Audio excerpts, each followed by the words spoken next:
제가 할 때 우리 한국의 TV 프로그램 중에 TV 동물농장이라는 프로그램이 있습니다. 아마 10년 넘었을 거예요. 10 몇 년, 아마 한참 된 것 같은데요.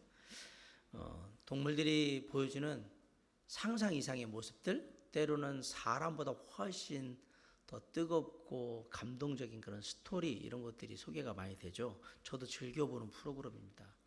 근데 미국에 이 TV 동물농장과 비슷한 프로그램이 있었어요. 불가사의의 세계라는 프로그램에 방영된 내용 중에 오리하고 송아지 이야기가 있습니다. 한 마을에 앞을 못 보는 송아지가 태어났는데, 근데 건너 마을에 살던 오리가 다른 야생에 있는 짐승들이 자꾸 잡으러 오니까 도망을 오다가 이 동네로 왔어요.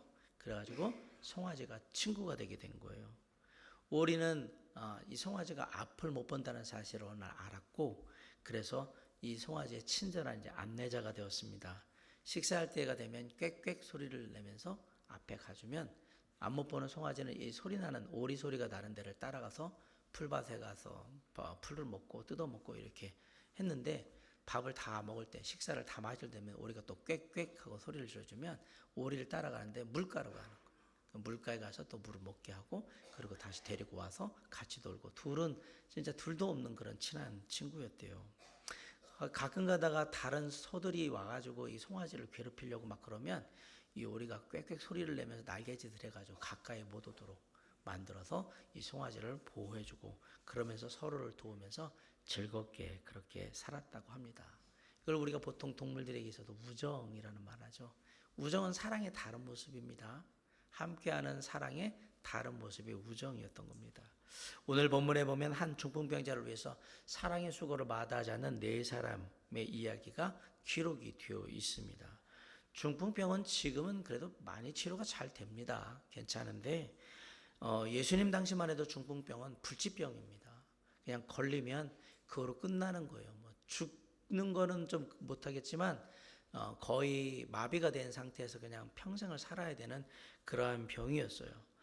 중풍병이 걸리게 되면 대부분 중풍병 걸린 환자나 그 가족들은 이제는 끝났구나 라고 이제 자포자기하는 그런 상태가 되는 겁니다.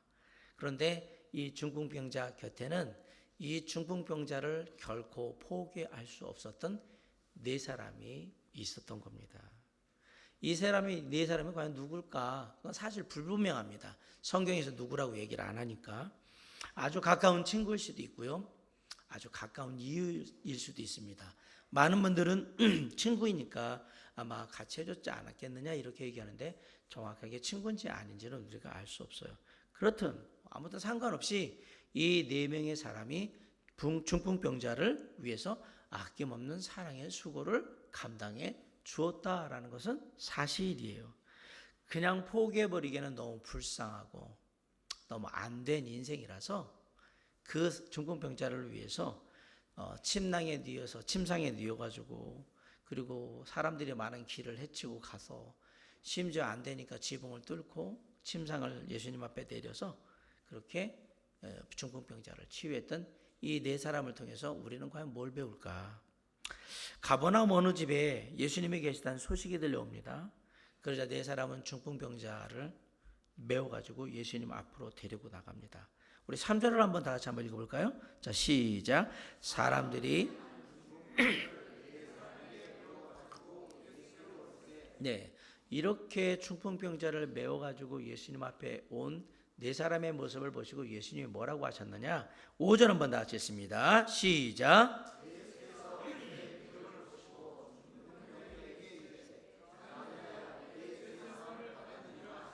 네, 예수께서 그들의 무엇을 보셨다고요?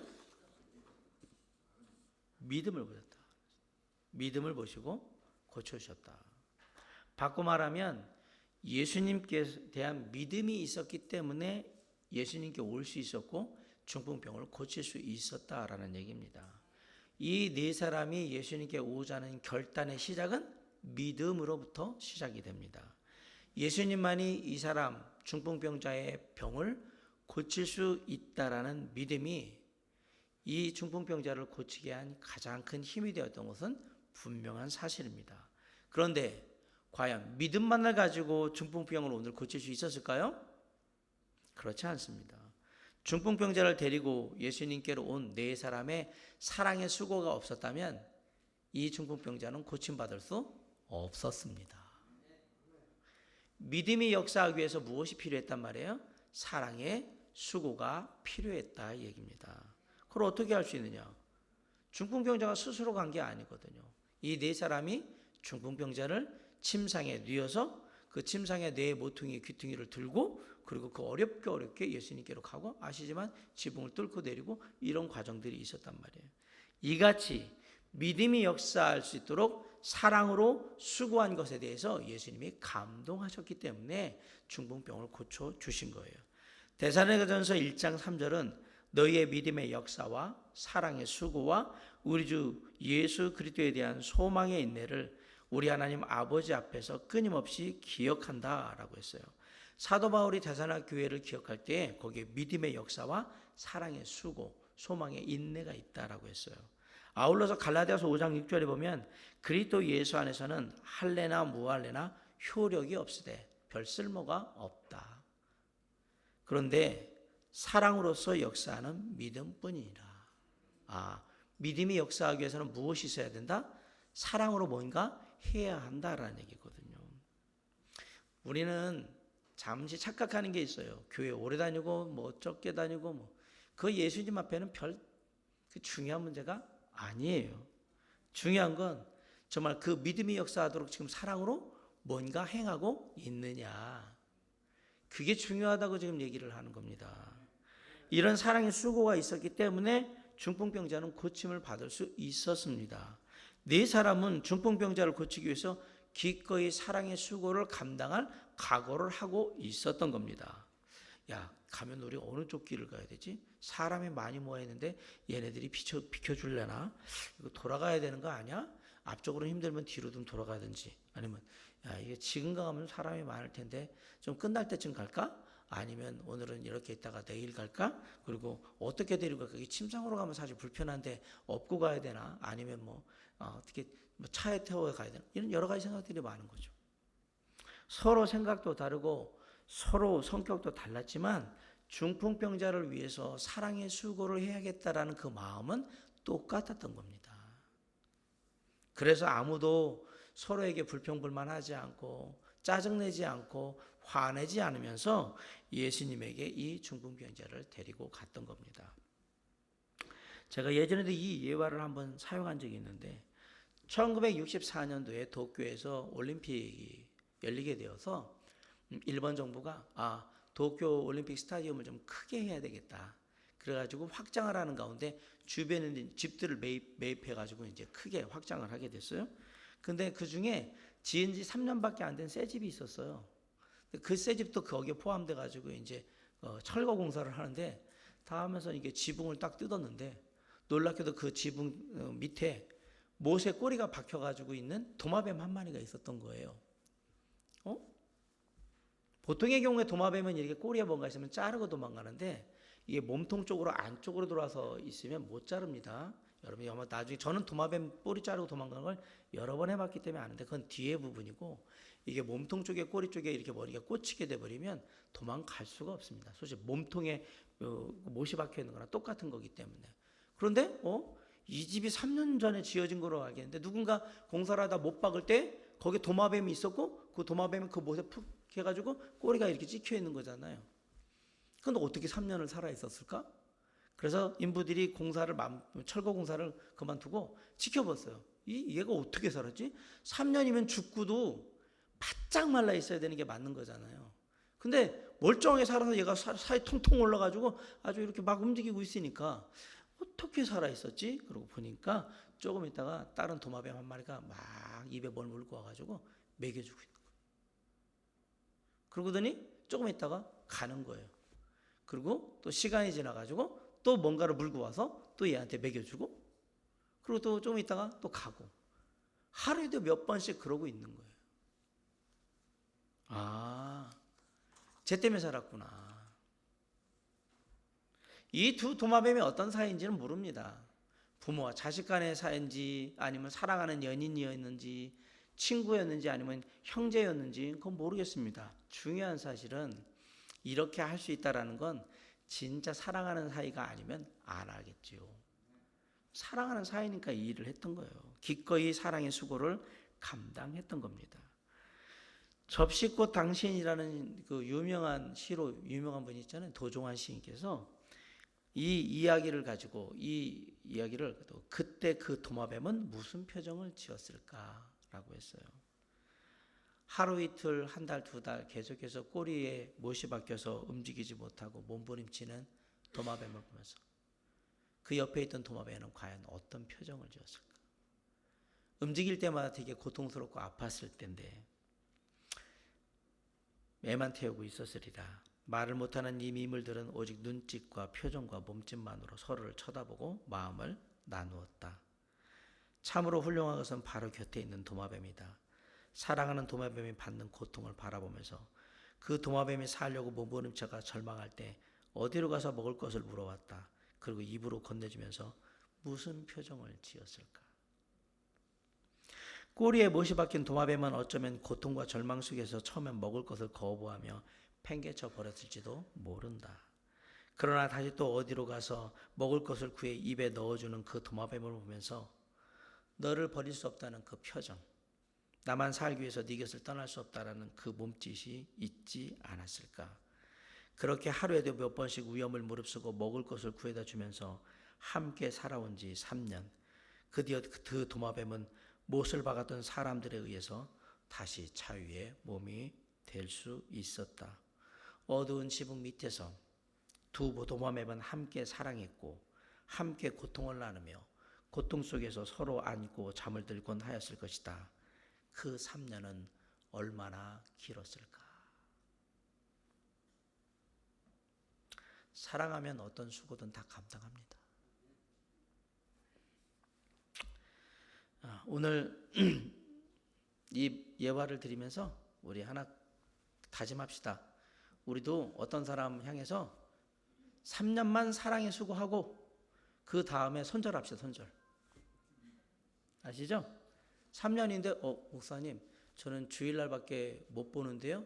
좋아요. 그러면 3년이면 그냥 1000일 정도로 생각하고 1000일 좀 넘는데 1000일 정도로 생각하고 내가 1000번만 요 사람한테 사랑에 수고하고 내가 더 이상 절대로 안 본다. 내가 죽을 때까지 이 사람 안 볼 것이다. 예, 1000번만. 우리 도마뱀이 했던 것처럼 1000번만 하는 거예요. 옆 사람 보면서 제가 사랑의 수고 1000번만 하겠습니다. 그리고 이제 헤어질 겁니다.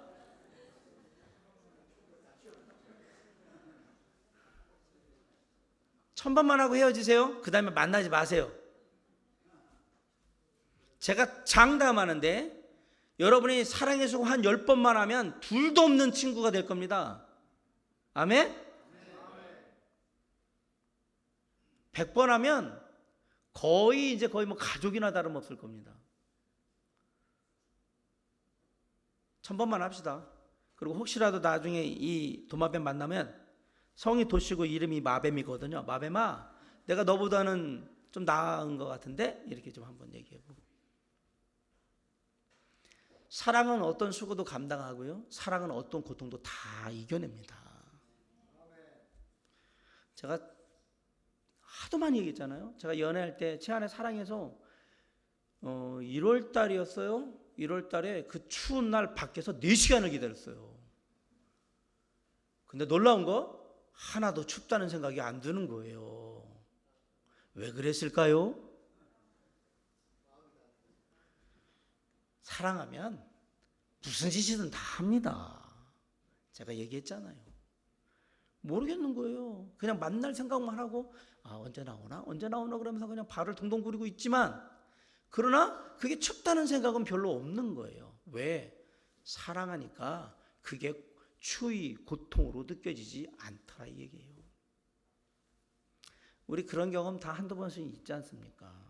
누군가를 하기 위해서 정말 사랑하니까 여러 장애가 많은데도 불구하고 이 네 사람이 다 감당해 준 거예요.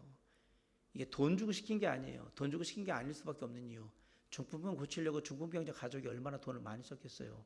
이 정도 상태면 거의 지금 집이 거덜난 상태일 거예요. 돈 없어요. 그러면 돈 주고 시킨 일이 아닐 거란 말이에요.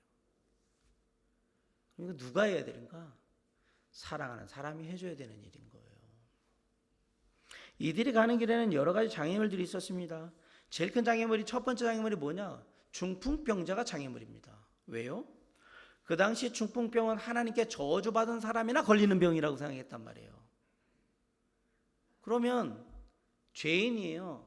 이 사람 뭔가 우리가 모르는데 하나님 앞에 큰 죄 져가지고 이거 중풍병 걸려가지고 지금 이렇게 된 거야 라는 그러한 손가락질을 받는 사람이에요. 여러분 같으면 그런 사람 옆에 있고 싶겠습니까?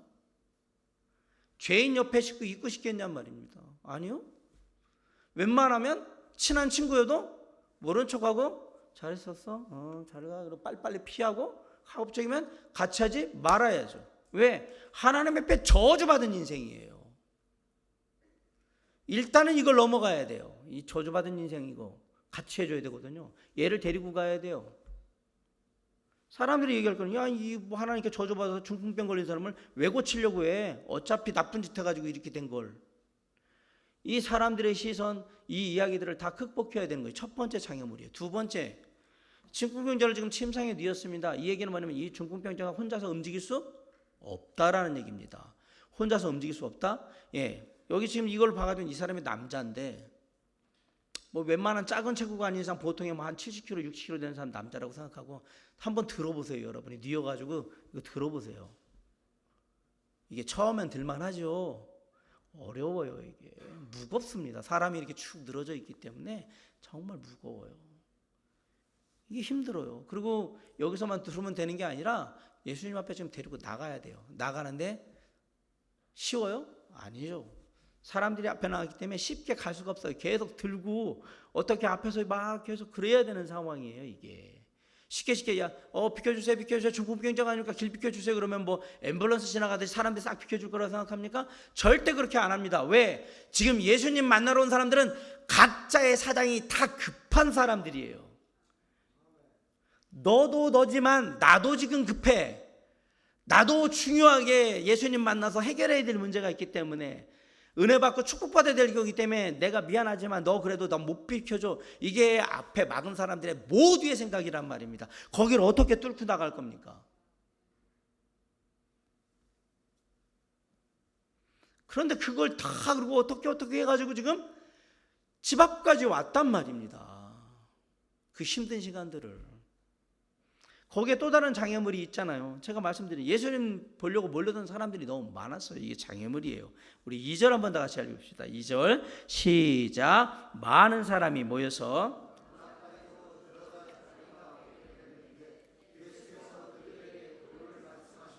4절 시작. 무리들 때문에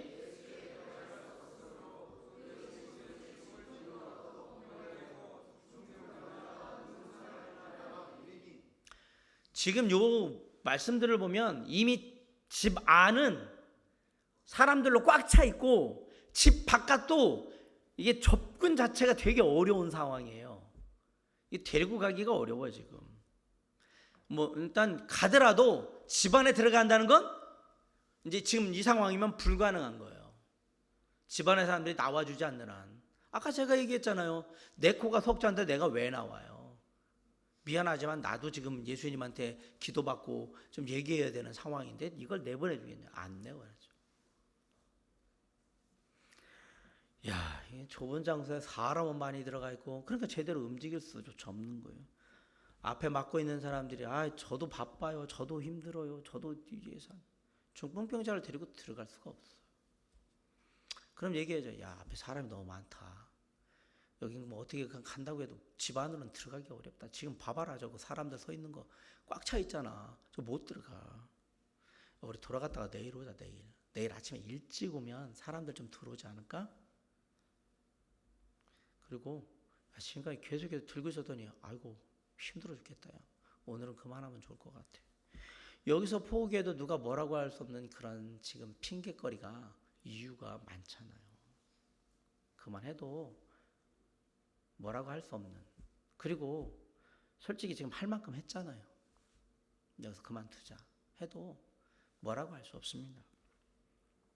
하지만 네 사람의 수고는 사랑의 수고는 여기서 끝나지 않았습니다. 갑자기 네 사람 중에 누군가가 지붕으로 올라와서 지붕 뚫고 내리면 어떨까?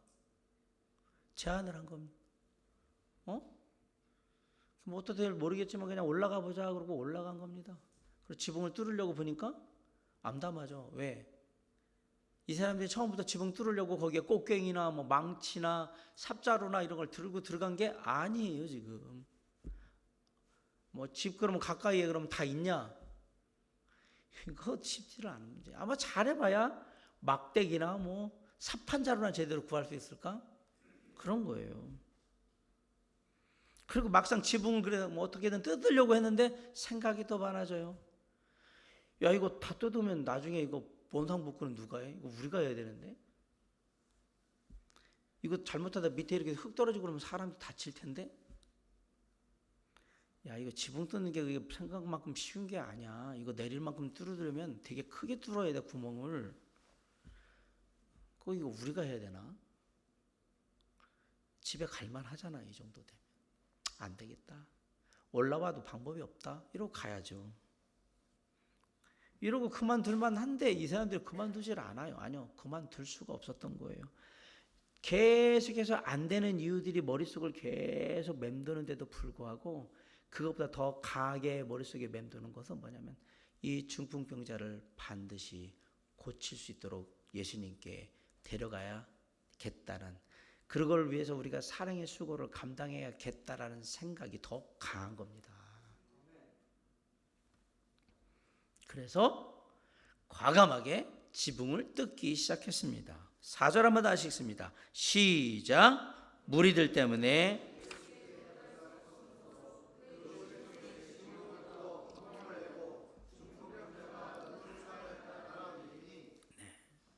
그 당시 팔레스타인에 있는 집의 지붕들은 오늘날 우리들 지붕같이 그렇게 되어 있질 않고 전형적인 주택이 뭐 흙벽돌로 주어가지고 위에가 이게 슬라브 형태로 양옥식으로 올라갈 수 있게 되어 있어요.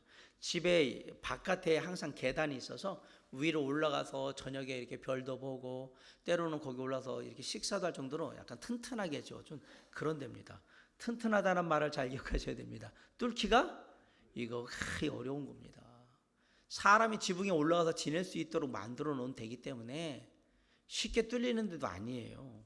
거기다가 이제 보통에 지면 거기다가 이제 이게 기초로 이렇게 나무를 쭉 해놓고 그 위에다 이제 집이나 이런 것들 또 얼기설기 해놓고 그 위에 흙을 놓고 다시 또 집 놓고 흙 놓고 이래서 이렇게 두껍게 합니다. 왜냐하면 뜨거운 햇볕을 막아야 되기 때문에. 아무튼 그렇게 튼튼해요. 그거 걷으려면, 지붕을 다 걷어내려면 흙먼지 쓰고 집, 석회 같은 거, 판자, 때로 어떤 데는 기와도 올려놓기 때문에 그거 다 걷어내야 돼요. 당연히 먼지가 풀풀 나겠지요. 그리고 집안에도 이제 난리가 나는 거예요. 쿵쿵거리면. 사실 일은 무거운 거 이런 게 힘든 게 아니라요, 먼지나고 이런 일이 힘든 거예요. 철거 작업 이런 것들이 계속 숨을 쉬지 못하게 만들기 때문에.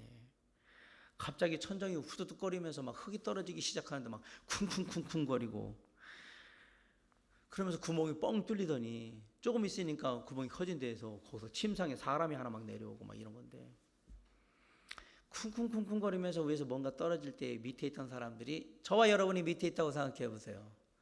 아, 누군가가 믿음으로 정말 사랑의 수고를 감당하기 위해서 저기서 좀 내려오려고 구멍을 뚫려고 하나 보다. 참 대단한 믿음이다. 어떻게 하는지 한번 지켜봐야 되겠다. 이런 고상한 믿음으로 여러분이 보실 거라고 생각을 하십니까? 아니, 이런 XX, 누가 지금 예수님이 말씀 전하고 여기 와 있는데 이게 뭐 하는 짓이냐고 소리면서 소리 빽빽 지르면서 감히 누가 지붕을 뜯어 이런 밑에 있는 분들이 예수님 있다고 고상하게 주님 있으니까 그래 내가 또 고상한 마음으로 보면서 또 여기서 소리 지르고 그러면 또 뭐라고 하실 테니까 참 예의 없다고 그럴 거는, 아니요, 그게 안 돼요. 나한테 막 후두둑 흙먼지가 떨어지고 있으면 여러분 같으면 주여 저에게 믿음을 주시옵소서 고상한 마음으로 바라보기, 이게 안 돼요. 지금 그 상황이에요. 지금 밑에도 난리예요. 밑에도.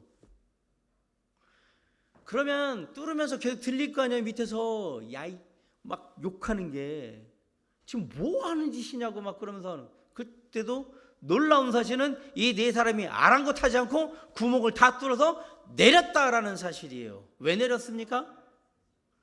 사랑하니까. 이 중풍병자가 고침을 받아야 하니까. 내가 지금 욕먹고 쌍소리 듣는 건 그게 중요한 게 아니란 말이에요. 왜? 얘가 내려가야 되니까 지금. 5절에 보세요. 다 같이 한번 읽어볼까요? 시작. 예수께서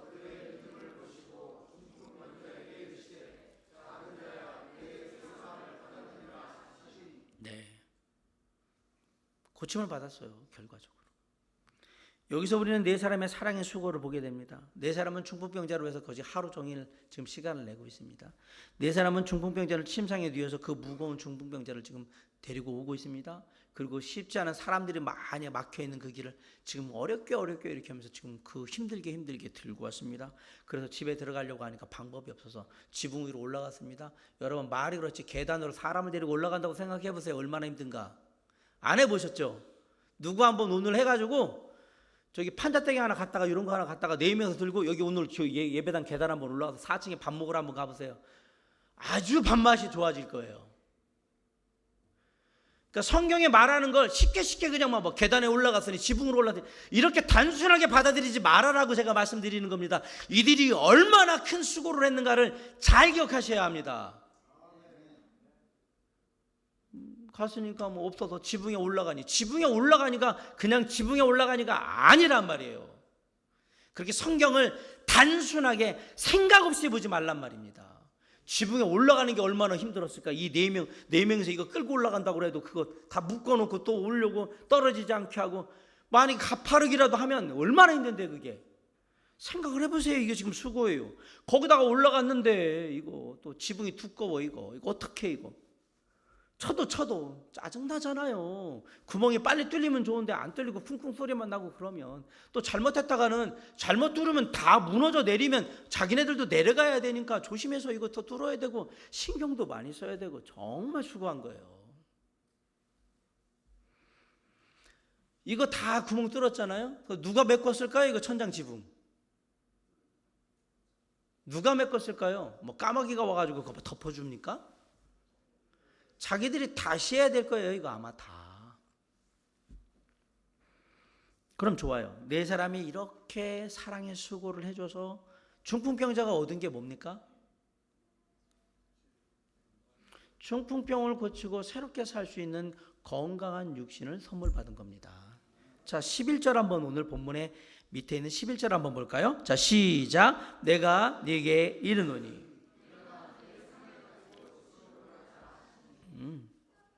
중풍병자 보러 야, 네가 침상 가지고 네가 알아서 가. 그럼 완전히 멀쩡해졌다는 얘기잖아요.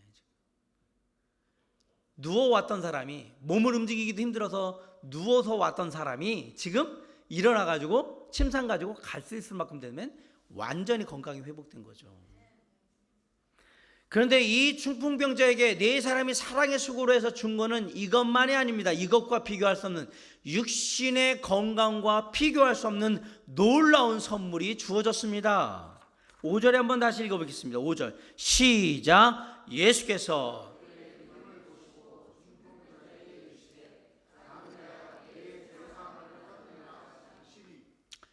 육신의 치유와 함께 영혼의 구원을 선물 받았습니다. 누군가의 사랑의 수고가 한 영혼을 하나님께 인도할 수도 있단 말입니다. 지금 그 얘기하는 거거든요. 자, 여기까지는 정말 그래서 네 사람이 사랑의 수고를 해서 중풍병자가 건강한 육신을 가지고 영혼도 예수 그리스도를 믿는 구원에 임하여서 정말 그렇게 해서 행복하게 살았더래요. 이렇게 해피엔딩으로 이야기가 끝나면 묻습니다. 수고한 4명은 얻은 게 뭡니까? 4사람은 얻은 게 뭡니까? 성경이 아무리 뒤져봐도 4사람한테 이에 예수님께서 잘했다 칭찬하시면서 돈을 지어주더라 이런 것도 없고, 이에 중풍병자가 고맙다고 고쳐줬으니까 이랬으니까 자기가 가진 재물을 줬다 뭐 이런 것도, 아까 제가 말했잖아요. 중풍병 고치다 보니 뭐 거의 뭐 거덜났을 텐데 뭐 줄 게 뭐가 있어. 이게 받은 게 하나도 없네. 아무것도 받은 게 없어.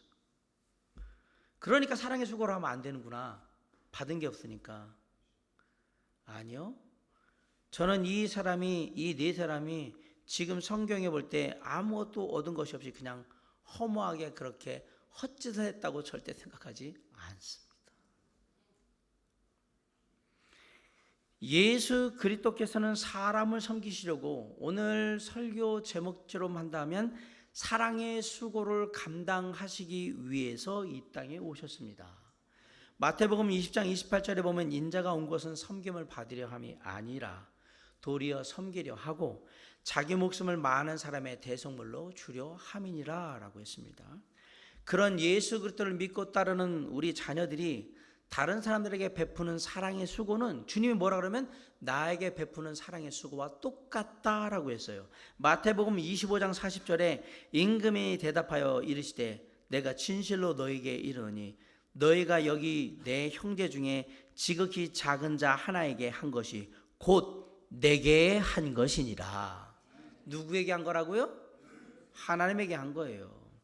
아울러 예수 그리스도를 믿고 따르는 우리 자녀들이 다른 사람에게 베푸는 사랑의 수고를 주님이 반드시 상급으로 갚아주시겠다라고 말씀하셨어요.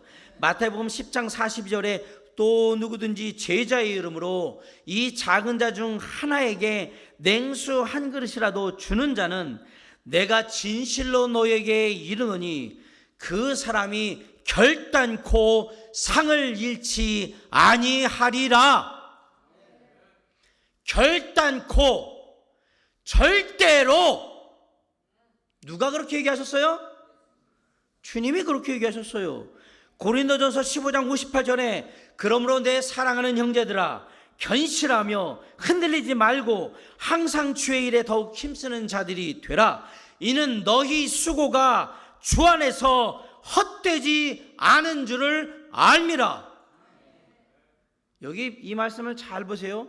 주 안에서 헛되지 않을 줄을 알아라 라고 얘기하지 않았습니다. 뭐라고 했어요? 주 안에서 헛되지 않은 줄을 알미라. 이미 끝났다. 네가 한 사랑의 수고에 대한 계산은 다 끝났단 말이에요. 야, 너 고생했는데 내가 여유 되면 주고 사실 좀 여유가 안 되면 내가 못 줄 수도 있어. 내가 뭐 하나님이지만 그 정도 여유는 안 돼. 그러니까 그렇게 알고 좀 뭐 네가 너 그렇게 그냥 이해하고 좀 넘어가라. 이런 주님이 아니에요. 우리가 사랑의 수고를 하는 그 순간 모든 상급에 대한 계산이 끝나는 거예요. 헛되지 않은 줄 알미라. 이미 끝났다 이 얘기입니다. 이게 진짜 하나님의 말씀이 맞다면 이 네 사람이 한 일이 절대 아무것도 못 받는 헛짓이라고 저는 절대 그렇게 생각하지 않습니다. 단지 성경에 기록되어 있지 않을 뿐인 거예요. 이 네 사람에게 하나님께서 반드시 놀라운 축복과 은혜로 상급을 허락해 주셨으리라고 저는 확실하게 믿습니다. 자, 이제 우리 주변을 한번 돌아봅시다. 때로는 우리를 참 피곤하게 만드는 사람, 때로는 우리를 정말 당황스럽게 만들고 우리를 지치고 실망스럽고 힘들게 만드는 사람 한두 명 꼭 있잖아요. 오늘 중풍병자에게 4명의 사람이 했던 것처럼 우리도 한번 사랑의 수고를 좀 해줘 봅시다. 몇 번? 우리가 도마뱀보다는 좀 나아야 되니까 1000번. 그거 하고 나 이제 더 이상 못하니까 너한테는 이제 내가 수고 안 한다? 1000번만 딱 하는 거로 우리 한번 마음에 다짐해 봅시다. 내가 진짜 힘든 사람인데 내가 1000번만 잘해줘야지. 내가 1000번만. 모든 관계가 회복되고 그곳에 은혜가 임할 겁니다. 내가 할 마음이 없으니까 안 되는 거예요. 마찬가지예요. 하나님의 몸된 교회 사역도 똑같아요. 어떤 사역은 우리를 지치게 힘들게 하기 싫어. 낙심하게도 만들고 때로는 정말 내가 이걸 왜 하고 있나? 솔직히 해도 티도 잘 안 나고 끝까지 해도 뭐 잘 인정도 안 해주고 잘해도 좋은 소리 못 듣고 그렇습니다. 말하기 좋아하는 사람 또 내가 하는 일 가지고 뭐 이러니 저러니 막 또 입방을 찍고 또 지적질하기 좋아하는 사람들 또 손가락질하면서 에이 저렇게 했네요 뭐 그러면서 또 손가락질하면서 또 뭐라고 또 비난합니다. 그게 하나님의 일이고 주님의 나라에서 우리가 몸된 교회에서 하는 일들인 겁니다. 다 칭찬받고 다 좋아할 거라고 생각하셨습니까? 오늘 중풍병자에 대해 제가 얘기했잖아요. 이 사람 데려오는데 얼마나 많은 일들이 벌어졌겠나. 그럼에도 불구하고 주님의 몸된 교회가 굳건하게 세워져 가고 그 안에서 주님의 원하시는 일들이 아름답게 이루어져 갈 수 있는 것은 기꺼이 모든 것을 감내하며 사랑의 수고를 결심한 사람들이 일하고 있기 때문에 가능한 겁니다. 어떤 분들은 오늘 주일 점심 식사를 위해서 한 주간 내내 사랑의 수고를 합니다. 어떤 분들은 예배당 청소를 해서 금요 찬양 기도회 끝난 다음에 또는 토요일 날 오셔가지고 구석구석 교회를 아름답게 예배드리고 좋은 분위기 환경들 만들려고 그렇게 사랑의 수고를 해요. 어떤 분들은 수요일 날, 금요일 날, 주일 날 차량 운행을 하면서 기꺼이 사랑의 수고를 합니다. 어떤 분들은 교회 일이 있을 때마다 어떤 형제자매 일이 있을 때마다 가서 자원해요. 기쁜 마음으로 사랑의 수고를 합니다. 이런 귀한 분들의 사랑의 수고가 함께하기에 우리의 교회가 돌아가는 것이고 우리가 함께할 수 있는 겁니다. 이런 사랑의 수고를 기꺼이 감당해주는 분들 때문에 우리가 편안한 마음으로 은혜롭게 예배드리고 교회 생활을 할 수 있는 거예요. 갈라디아서 6장 7절과 9절 말씀이 이런 말씀이 있어요. 스스로 속이지 말라. 하나님은 업신여김을 받지 아니하시나니 사람이 무엇으로 심든지 그대로 받으리라. 4명이 중풍병자를 위해서 4사람이 심었잖아요. 선한 것을. 그럼 어떻게 해야 돼요? 받아야 되겠죠. 성경에 기록만 되지 않았어요. 분명히 받았을 겁니다. 이게 하나님의 법칙이거든요. 6장 9절에 우리가 선을 행하되 낙심하지 말지니 포기하지 아니하면 때가 이름에 거두리라. 오늘 말씀을 마치면서 저는 갈라디아서 6장 9절 말씀을 약간 바꿔서 이렇게 여러분에게 권면하고 마무리하려고 합니다. 우리가 사랑의 수고를 감당하되 낙심하지 않고 기쁘게 감당하며 몸된 교회와 사랑하는 형제자매들 그리고 가족들과 친구들 이웃들에게 사랑의 수고를 베풀기를 포기하지 아니하면 주님이 계획하신 때에 반드시 상급으로 받게 될 것입니다. 수고한 게 얻은 게 없다고요? 아니요. 반드시 받게 될 겁니다. 하나님의 일에 공짜는 구원받는 것 빼고는 없습니다. 다 받게 되어 있습니다. 그 하나님을 믿으시기 바랍니다. 절대로 결단코 상을 잃지 않을 거라고 분명히 말씀하셨잖아요. 우리 주님이 우리를 사랑하셔서 목숨을 다해 사랑의 수고를 감당해 주셔가지고 우리가 구원받은 거잖아요. 자녀가 된 거잖아요. 우리가 그 사랑 그대로 받아서 우리도 그 사랑의 수고를 사람들에게 하겠다 이 얘기입니다.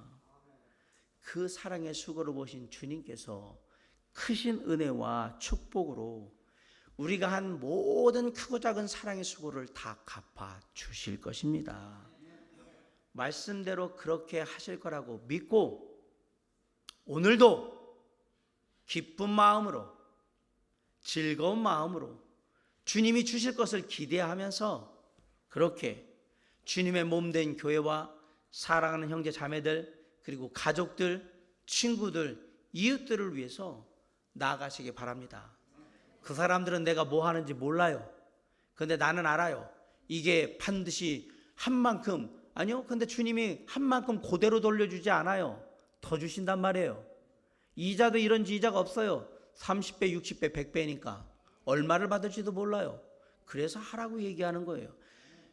상대가 어쨌든 그건 별로 상관이 없어요. 내가 사랑의 수고만 하면 되는 거예요. 그러면 받는 겁니다. 참 교회 안에는 똑똑하신 분, 지혜로운 분들이 많아요. 내가 못 받으면 그게 자식들한테 간다는 것도 알고 계신 분들이 많아요. 그래서 사랑의 수고를 기꺼이 하는 거예요. 안 준다고요? 걱정하지 마세요. 내 때 안 받으면 내 자식이 다 받을 거니까. 사랑하는 성도 여러분, 하나님의 약속의 말씀을 믿으세요. 그래서 우리의 공동체 안에 사랑의 수고가 넘쳐나고 함께 하셔야 되는 겁니다. 그러므로 아름답게 세워져가는 교회가 되어야 하는 겁니다. 올 한 해 서로를 위해서 사랑의 수고를 감당함으로 말미암아서 우리가 함께 세워져가는 동시에 우리의 삶에 그 사랑의 수고만큼 놀라운 하나님의 축복과 은혜가 임함으로 우리의 삶이 풍성해지는 놀라운 역사가 우리의 가정 가운데, 일터 가운데, 우리 학교 그리고 우리의 몸된 교회 가운데 아름답게 일어나기를 주님의 이름으로 간절히 축원합니다. 기도하시겠습니다.